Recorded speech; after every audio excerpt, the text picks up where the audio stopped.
Now a story of unlikely abundance in a land known for hunger and the questions that's raising. Special correspondent Fred DeSam Lazaro reports. For decades, Ethiopia has been synonymous with chronic famine and hunger.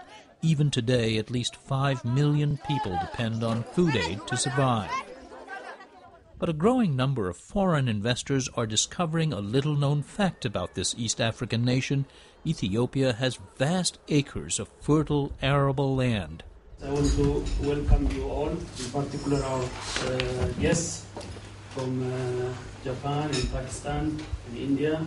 Recently in the capital, Addis Ababa, local officials for a Saudi investor announced a partnership to vastly expand a commercial farm in western Ethiopia, aiming to produce 1 million tons of rice per year. For us, it is a cornerstone.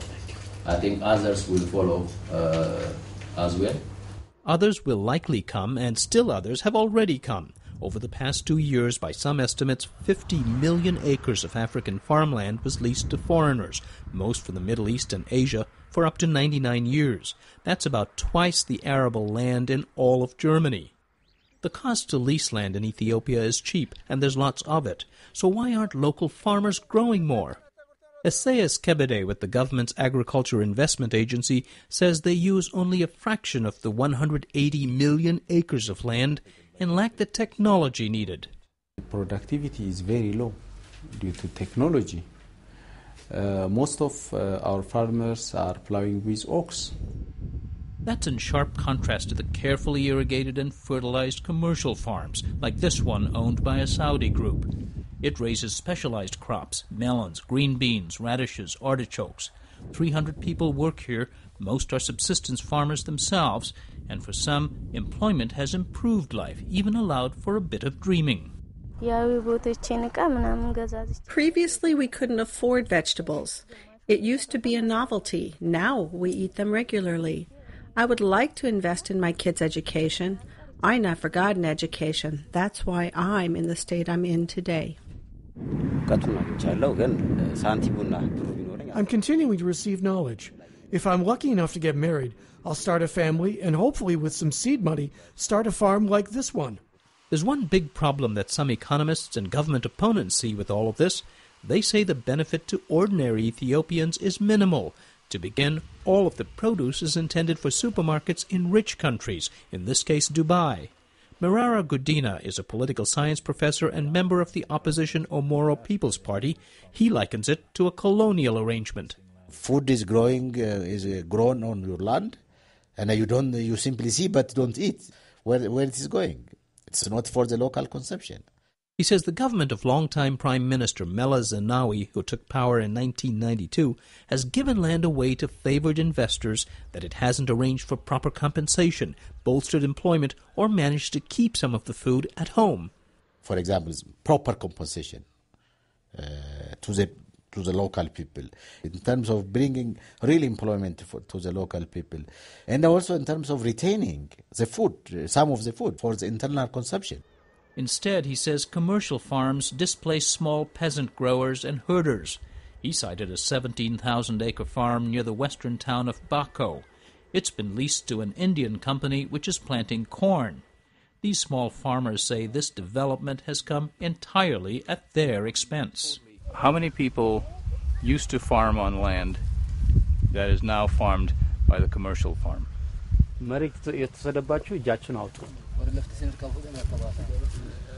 Wedajo Gobana spoke for the group. This land has been in our families for centuries. We were growing oil seeds, tafe, and grain for our animals to sustain ourselves. They offer jobs only to those who would accept 10 beer. They raised it from 7 beer. That wage, fairly common on commercial farms, is well below $1 a day. And even though it's more than most subsistence farmers earn, these men say it's hardly enough to improve life in their impoverished community. They swindled us. They promised roads, schools, water, and whatnot. But the only evidence we saw is when they wanted this piece of land for a road, they came in with excavators and created huge mounds. It was extremely muddy, and it was hard to get around. The company declined to participate in this story. However, the government's cabinet took strong issue with allegations that people are being kicked off their land. It is false. It is false. Kebede says for the most part the government is leasing acres that have never been farmed. He also argues that the open market has already caused wages to rise on some commercial farms. And he says you can't ask profit-oriented investors to work in development to tackle a community's social problems. That's a joint responsibility, he says. Because, the investor is not coming for heaven. They are coming for profit. Our problem is resolved by our community. The problem is resolved by our government. The development is coming jointly with the community, with the government, with the investor. Nebiu Samuel, spokesman for a prominent Saudi investor, agrees. I'll be very frank. At the outset, I said we are here, to do business. However, he says his company's investments will bring lots of development benefits, new infrastructure, for example, in a country that sorely needs it. Recently, we just ordered close to 1,000 trucks from Volvo, and we're going to be utilizing it, hopefully, to transport this production. People are going to get involved in that sector.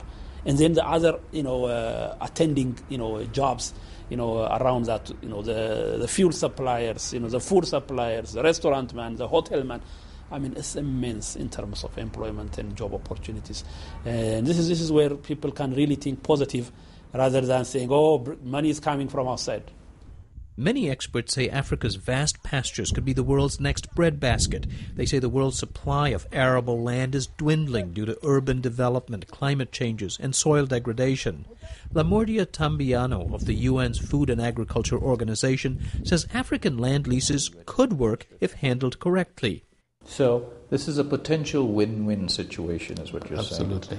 But he says the history of deals with foreigners for natural resources in Africa is not reassuring. They don't respect, for instance, the indigenous living conditions. They don't treat the people who are in this land appropriately. They don't have any gain. All the timbers and all the goods are removed from the forest, destroying the environment, polluting the land, the water. His agency is drawing up a code of conduct to make such farmland deals more equitable to all parties. The document will merely be advisory, but he says it will shine a spotlight on the biggest scramble for African land since this continent was colonized. Fred's report is part of our collaboration with the Project for Undertold Stories at St. John's University in Minnesota and the Pulitzer Center on Crisis Reporting.